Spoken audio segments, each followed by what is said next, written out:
সমস্যা নাই। আমি কিছু বলছিলাম যে তুই তোমার বাসায় যাও। বাংলাদেশের আইন কতটা জঘন্য হইলে এর মতো একটা মহিলা ধর্ষণ মামলা আমাকে দিতে পারে? 50 বছরের একটা মহিলা আমাকে ধর্ষণ মামলা দিচ্ছে। তাকে কিভাবে ধর্ষণ হয়? তোকে কিভাবে ধর্ষণ হয়? সেটা তুই কোর্টে যে প্রমাণ করিস।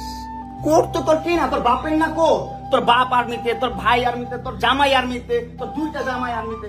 তোর তো আইন কি না? আর আমরা তো গরিব মানুষ, আমাদের তো সময় নাই, আমাদের তো এই সমাজে কোনো ছাই নাই।